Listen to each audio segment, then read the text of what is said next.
matakot, kabahan sa mga kwentong nakakagimbal sa Kaistorya YouTube channel with daily post at 7 p.m. Dito sa Papa Dudut Stories, ikaw ay hindi nag-iisa.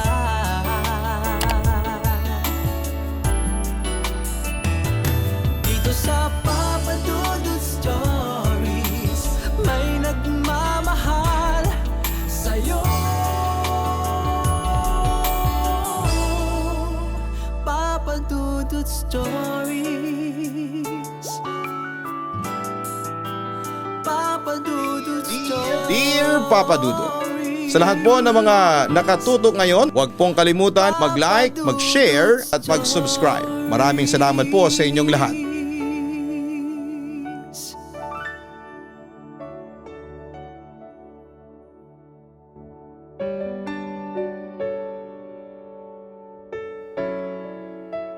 Sa buhay na ito ay mayroon tayong mga tao na makikilala na masasabi nating mapagkakatiwalaan natin ang husto.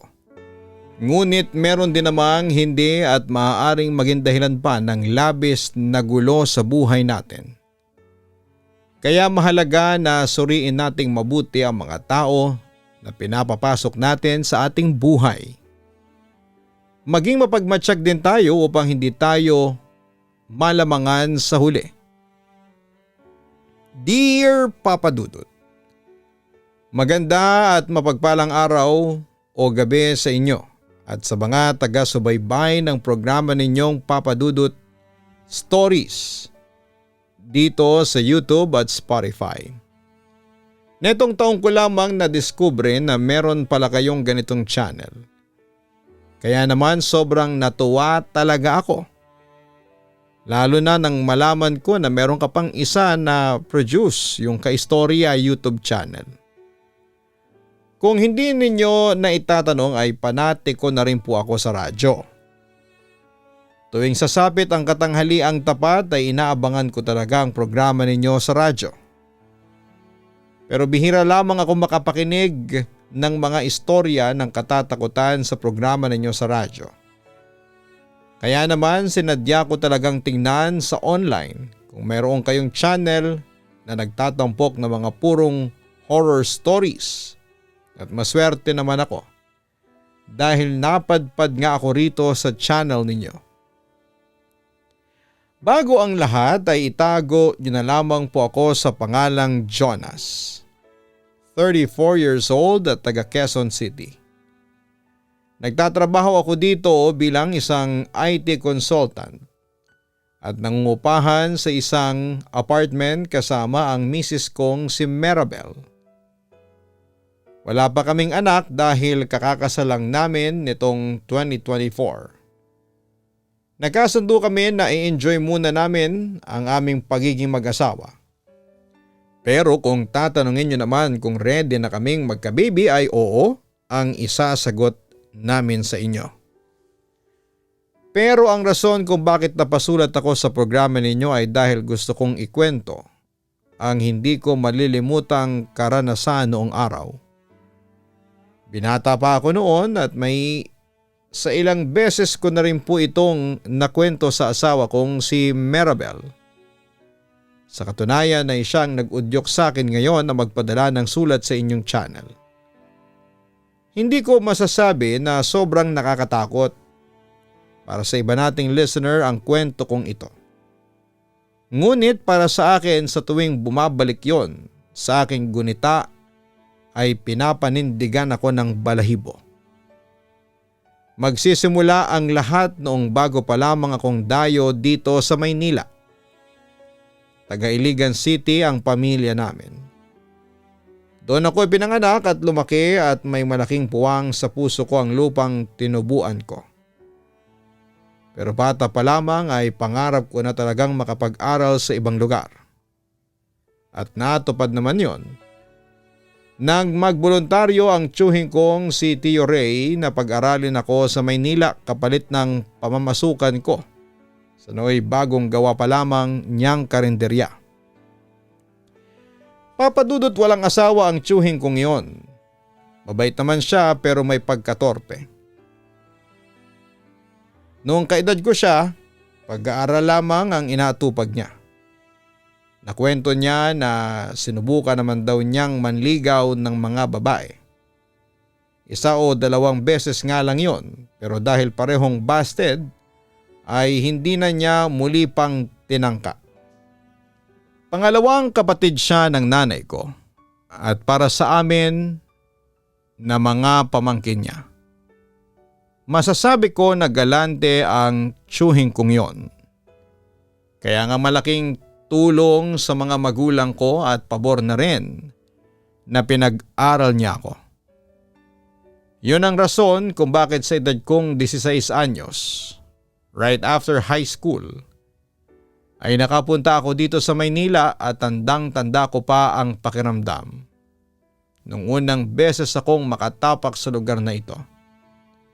Nakakakaba na nakaka-excite. Basta ganon yung eksaktong pakiramdam. Bago ako umalis noon sa Iligan ay kabilin-bilina ng mama ko na mag-iingat ako palagi. Lalo na sa mga tao na pinakikisamahan ko.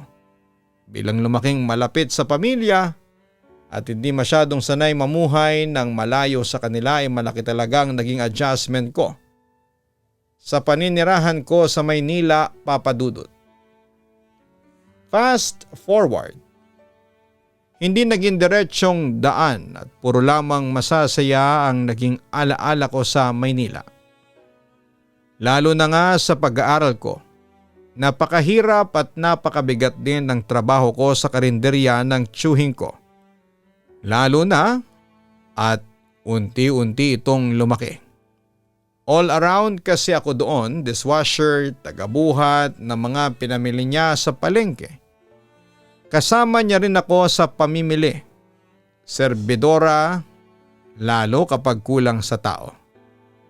Malakas bumenta ang karinderya ng tiyuhin ko. Palibas ay maayos ang lokasyon na nakuha niya. Magkaganon pa man ay walang narinig na reklamo ang Tio Ray ko sa akin. Dahil nga sa pinag-aaral niya ako at para sa akin ay utang na loob ko sa kanya ang bagay na yon. Binigyan niya rin ako ng allowance at noong tumungtong na ako sa ika-4 na taon ko sa kolehiyo ay sinesweldohan na niya ako ang serbisyo ko. Noong nakapagtapos na ako, ang tiyuhin ko ang sumama sa aking graduation rites dahil hindi nakaluwas noon ang mga magulang ko gawa ng nagkasakit ang aking tatay. Malungkot ako noon pero masaya pa rin dahil alam kong hindi ako pababayaan ng tiyuhin ko. Kalahati ng tagumpay ko at pasasalamat na rin sa pagtatapos kong yon sa kolehiyo at sa pangarap kong kurso ay inalay ko kay Tio Ray, Papa Dudut. Para sa akin, siya ang dahilan kung bakit natupad ang pangarap ko. Kaya naman kulang ang salitang salamat para matumbasan ang sakripisyo niya sa akin. Congratulations ulit, Jonas. Sigurado na proud sa iyo ang mga magulang mo. Lalo na si ate. Bukang bibig niya palagi sa akin na sa wakas ay meron na siyang college graduate. Nakangiting sabi ni Tito Ray. Nakauwi na kami nito sa bahay galing sa labas. Bali dumaan muna kami sa paborito naming fast food chain para mag-take out ng pagkain dahil hindi nagbukas ng karinderya ang tiyo ko ng araw na yon. Wala ring lutong pagkain at hindi na siya nag-abala dahil nga sa graduation day ko. Sinabi niyo pa pero napatingin ako kay Tio Ray sabay ngiti. Pero ano? Natatawa niyang tanong sa akin. Nakaramdam ako ng hiya lalo na nung uminit ang aking pisngi. Hindi naman ako sanay na nagsasabi ng nararamdaman dahil hindi ako vocal na tao. Pero tingin ko ay dapat kong sabihin ang bagay na yon at dapat niyang malaman ang nilalaman ng puso ko. Hindi naman po mangyayari ang bagay na ito. Hindi po ako makakapag-aral at makakapagtapos ng college kung hindi dahil sa inyo. Alam nyo na bata pa lang pangarap ko na po talaga makapunta sa ibang lugar. Lalo na rito sa Maynila kasi dito na kayo noon nakatira. Oo, alam ko. Lagi mo kayang sinasabi sa akin. Ako na lang ang natotorete kakapaulit-ulit mo. Sabi ni Tio Ray dahilan para magkatawanan pa kami. Kaya nga pumalaki ang pasasalamat ko sa inyo. Alam nila mama at papa yon at maging sila ay nagpapasalamat din po sa inyo. Sincero kong saad at kita ko na lumambot ang ekspresyon ng mukha ni Tio Ray bago sumilay ang isang ngiti sa kanyang labi. Wala yon. Saka hindi lang naman ako ang nagtatrabaho ng gusto para magkatotoo itong pangarap mo. Siguro naging instrumento lang ako. Kumbagay ginamit ako ng Panginoon para tulungan ka pero sa kabuuan. Kung susumahin ba natin parte ka rin naman ang tagumpay mo. Hindi lang ako, ikaw din. Isipin mo ha, kung hindi ka nagsikap sa pag-aaral mo, nagsipag sa pagtatrabaho mo rito, at kung hindi mo pinatunayan ang sarili mo na karapat dapat kang tulungan, hindi mangyayari ang araw na ito. Hindi ka makakapagtapos. Kaya bukod sa akin, dapat maging proud ka rin sa sarili mo. Niyakap ko si Tio Ray pagkasabi niya ng mga katagang yon. At niyakap din niya ako pabalik papadudot. Nakaramdam ako na kahit malayo ang tatay ko ay andyan naman ang tiyuhin ko upang tumayong pangalawang ama sa akin. Mabilis na lumipas sa mga buwan. Masasabi ko na naging challenging sa akin ang paghahanap ng trabaho. Nang mga panahong yon ay tumigil na ako sa pagtatrabaho sa karinderya ni Tio Ray pero kapag nababakante ako at habang nag-aabang ng tawag mula sa kumpanya na inaplayan ko ay umi-extra ako sa canteen business ng tiyuhin ko para magkaroon ng pera na siyang ginagamit kong pamasahe kapag pumupunta ako sa ina-applyan ko para sa interview. At syempre ginagamit ko yon panglakad na rin ng mga requirements. Papadudot, makalipas ang 3 buwan. Isang kumpanya na malayo sa tinutuluyan namin ni Tio Ray ang tumawag sa akin. Malaki ang offer at maganda rin ang benepisyo ng posisyon na inalok nila sa akin kaya naman laking galak ng aking puso. Pero ang problema ay malayo ngayon sa uuwian ko kaya naman nag-alangan akong tanggapin. Ano na ang plano mo, Jonas? Tanong sa akin ni Tio Ray. Hindi ko po alam baka kasi lugi naman ako sa pamasahe at pagod pag nag-uwian ako mula sa trabaho. Baka sa biyahe pa lang pagod na ako pero nakakapanghinayang naman pong tanggihan kasi bihira lang yung ganitong klase ng oportunidad para sa fresh graduate na kagaya ko. Saad ko. Nakita kong napatango si Tio Ray bilang pagsang-ayon sa sinabi ko. May ilang minuto rin siyang nanahimik bago muling umimik papadudot. Bakit hindi mo subukan? Aniya, dahilan para mapaisip ako. Subukang ano po? Tanong ko. Tanggapin. Pero tapos magrenta ka na lang ng malapit na apartment para hindi ka mag-uwian dito at hindi ka na rin mapagod sa biyahe. Saad niya. Tututol pa sana ako dahil wala naman akong pangrenta pero nginitian lamang ako ni Tio Ray sabay tayo sa kinakaupuan niya. Sinundan ko na lamang ng tingin ng tiyuhin ko at naglakad patungo sa drawer at hinila yon. Kinuha niya mula doon ng isang sobre na pinagtakahan ko pa kung ano ang laman. Tapos ay pinagmasdan ko lamang siya ulit habang naglalakad pabalik sa kinakaroonan ko. Ano po yan? Takang tanong ko matapos niyang ilapag sa mesa at sa aking harapan ang hawak niyang sobre. Regalo ko, sagot niya. Lalo akong naguluhan. Regalo? Para kanino po? Sabi ko. Sa'yo. Dapat nung graduation day mo pa ito nakuha galing sa akin. Pero hindi ko pa kasi naaabot yung halaga na gusto kong iregalo sa'yo. Ngayon kumpleto na yan. Kunin mo. Gamitin mo ang panimula sa bagong buhay na tatahakin mo. Ang sabi niya. Wala agad ako nasabi kundi ang pasasalamat sa tiyuhin ko dahil napakabuti niyang tao. Wala na rin naman siyang ibang sinagot noon sa akin kundi walang anuman. At ayos na yon, basta raw pagbutihin ko ang pagtatrabaho at iwasan ang pagbibisyo o pagsama sa mga maling tao para hindi masira ang aking buhay.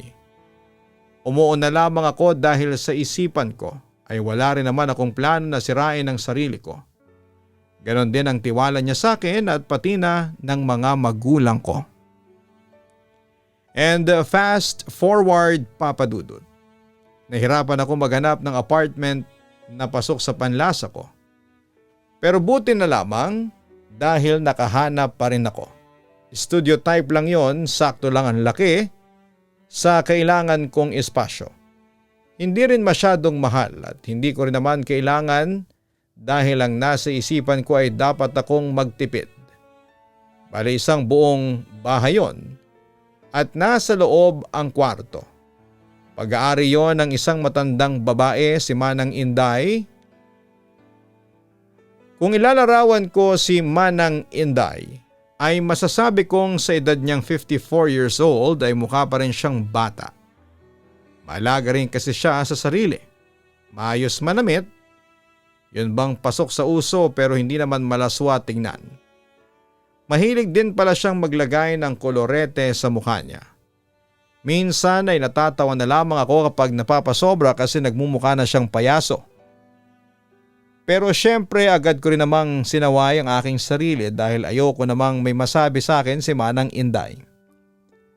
Gusto ko na magkaroon kami ng maayos na samahan sa isa't isa dahil sa huli, nanunuluyan pa rin naman ako sa bahay niya.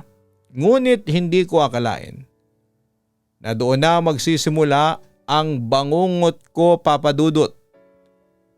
Maghapon ang pasok ko noon sa opisina kaya pasado 5:00 na ako nakakauwi sa bahay na tinutuluyan ko. Pagdating ko doon ay dala na rin ang labis na pagod ay hindi na talaga ako nakakapaghapunan. Madalas ay natutulog na lamang akong gutom o kung kumain man ako ay yung mga madadaling kainin na lamang na nabibili sa convenience store. Basta ang naisip ko noon ay makabawi ng pahinga at wala na akong pakialam sa gutom ko. Kaya nga napansin ng tiyuhin ko na namamayat ako ng isang beses na bumisita ako sa tirahan niya. Sinabi ko naman ang totoo na nag-a-adjust pa lamang ako ang katawan ko lalo na at nagsisimula pa lamang ako sa pagtatrabaho. Pinayuhan na lamang ako ng tiyo ko na huwag ko pa rin daw kalimutang kumain. Na hindi pa rin maganda at mabuti. Na isaalang-alang ko ang kalusugan ko kesyo baka ang pera na kikitain ko ay kulang pa sa gamutan ko kapag nagkasakit ako. Sumang-ayon naman ako doon, Papa Dudut, dahil may tama nga naman. Isang gabi umuwi ako noon, mag-aalas 7 na ng gabi.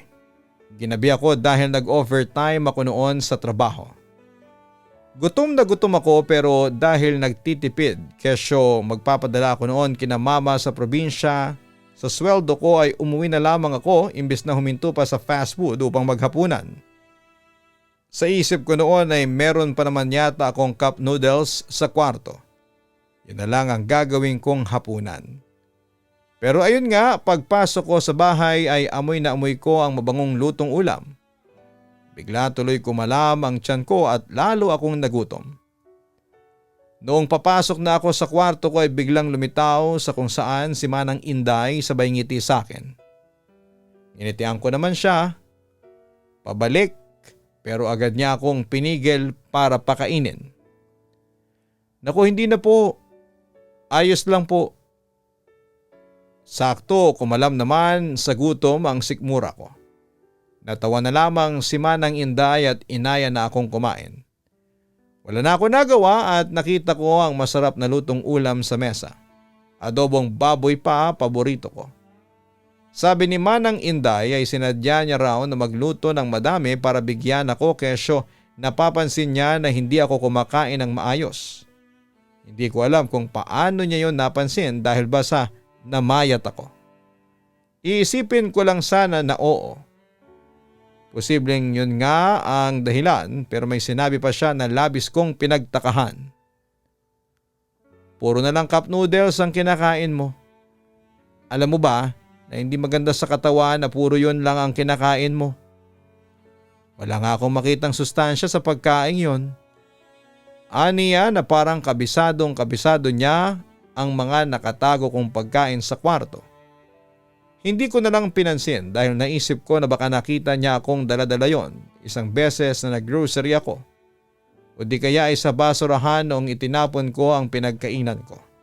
Basta kumain na lamang ako ng luto ni Manang Inday at nagpasalamat sa kanya dahil noon lang ulit ako nakakain ng desenteng pagkain. Hanggang pagtulog ko ay hindi ko pa rin makalimutan ang lasa ng lutong adobong baboy ni Manang Inday. Para bang may kakaiba na linamnam na masasabi kong nahigitan maging ang timpla ng luto ng tsuhing ko. Partida, akala ko ang luto ng Tio Ray ko ang pinakamasarap na natikman ko sa tanang buhay ko. Pero mas masarap pa pala doon ang luto ni Manang Inday. Simula noon ay palagi na akong pinagluluto ng ulam ni Manang Inday. Hindi lang tuwing kada hapunan, kundi maging almusal ay pinaghahanda niya rin ako ng pananghalian. Noong una ay hindi ko tinatanggap kasi nahihiya pa nga ako. Pero mapilit siya. Nag-i-insist akong magbigay ng perang ambag para naman may pambili siya ng sangkap sa mga pagkain na niluluto niya. Pero lagi niya yung tinatanggihan ni Manang Inday at ang sabi niya ay hobby lang daw niya ang magluto. At masaya siya na pinaglulutuan niya ako. Papadudot naging malapit kami sa isa't isa ni Manang Inday. Kumbaga parang nanay na ang turing ko sa kanya. O parang lola ganon. Malaki kasi ang pagitan ng mga edad namin. Kung maaalala ninyo ay isang maalagang nanay o lola. Pero napansin ko na lang na parang hindi anak o apo ang trato sa akin ni Manang Inday. May isang beses kasi na sinamahan ko siyang maggrocery dahil ipipilit ko sana na ako na ang magbayad ng mga pinamili niya. Pero kung makahawak siya sa braso ko ay wagas. Yung hawak na masasabi kong nakayakap na habang sabay naming tinutulak ang cart at namimili ng mga kailangan namin. Naiilang na ako ng mga panahong yon lalo pa at pinagtitingin na kami ng ibang tao. May isa pang pangyayari na nung pag-uwi ko sa bahay ay nagulat na lamang ako. Dahil kumatok si Manang Inday sa kwarto. Sakto at patulog na ako. Daladala niya ang mga damit ko na bagong laban ng mga panahong yon. Kasama na rin doon ang underwear ko at ang mga shorts dahilan para mahiya ako ng gusto. Nagpasalamat ako sa kanya pero sinabihan ko siya na huwag na niyang labhan ang mga damit ko dahil nakakahiya nga. Pinilit ko siyang sumang-ayon sa gusto kong mangyari at napapayag ko naman siya. Pero nakita kong nagalit ang mga mata niya. Binaliwala ko na lamang yon papadudot at tumuloy sa pagtulog ko. Habang tumatagal ay nasasakal ako sa presensya ni Manang Inday. Pakiramdam ko ay pinanghihimasukan na niya ang privacy ko. At ayoko noon dahil hindi nga ako sanay. Thankful ako sa mga tulong niya para sa akin. Lalo na sa mga pabor na ginagawa niya kahit na hindi ko naman hinihingi. Pero may point na medyo naiilang na talaga ako na umaaligid siya sa akin. Hindi niyo ko masisisi dahil umabot na sa puntong tinatanong niya kung sino-sino raw ang mga kasama ko sa opisina, kung may nililigawan daw ba akong babae o kung may nagkakagusto raw ba sa akin. Pakiramdam ko ay may mga mata na nagmamatiyag sa akin tuwing tulog ako. O di kaya naman ay umaalis papuntang trabaho. At kahit sa mismong trabaho ko, yun talaga ang nararamdaman ko, Papa Dudut. Ewan, baka stress lang ako o kung ano. Kaya nga para mawala ang isiping yon ay umuwi muna ako sa bahay ng tiyuhin ko nang nagkaroon ng holiday. Tumagal din yon ng 2 araw at pagbalik ko sa bahay ay nagulat na lamang ako dahil galit na sumalubong sa akin si Manang Inday, Papa Dudut. Saan ka galing? Bakit hindi ka nagpaalam sa akin? Alam mo ba? Alam mo bang alala ako sa iyo? Paano kung napano ka? Paano kung napahama ka tapos hindi ko alam? Sabi niya, bagay na pinagtakahan ko ng husto. Ayos lang naman po ako saka umuwi ako sa bahay ng tiyuhin ko. Sagot ko. Inulit lang niya ang sinabi na sinagot ko na. Bakit kailangan kong magpaalam sa kanya ganito ganyan? Hindi niya kinatuwa ang sagot ko at agad siyang nagsisigaw sa galit. Natakot nga ako, Papa Dudut, dahil noong ko lamang siyang nakitang ganon. Tapos ay marami pa siyang sinabi. Pero ang hindi ko talaga makakalimutan ay nung angkinin niya ako. Oo, ang turing niya sa akin ay asawa niya. Kaya nga agad-agad akong nag-alsabalutan ng araw na yon.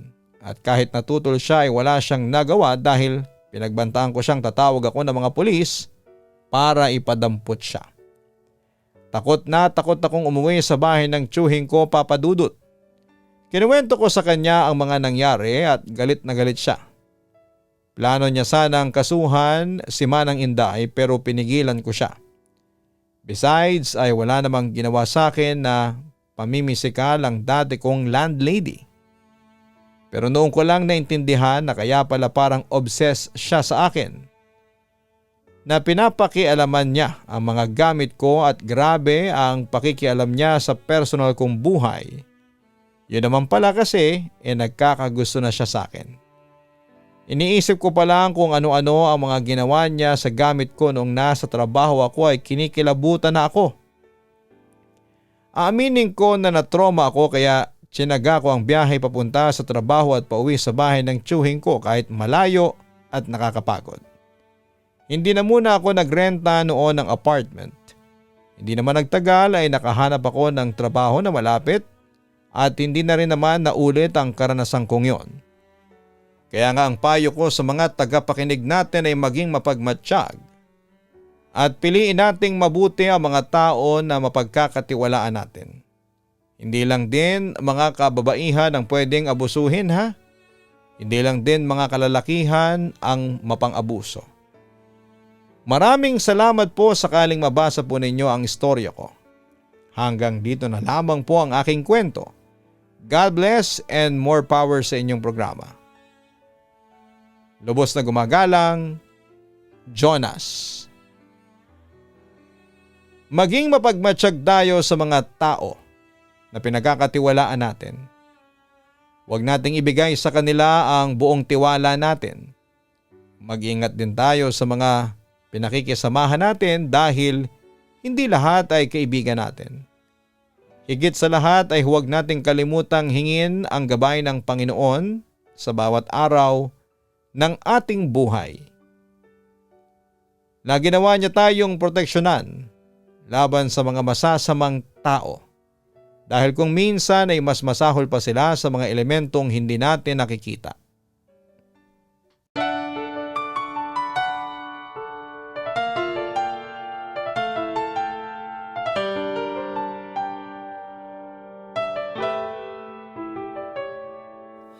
Ang buhay ay mahiwaga,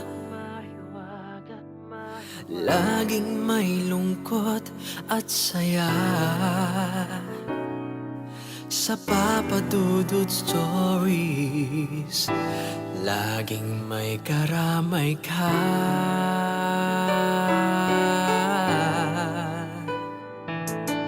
Mga problemang kaibigan, dito ay pakikinggan ka. Dudut Stories. Kami ay iyong kasama dito sa Papa Dudut Stories. Ikaw ay hindi nag-iisa.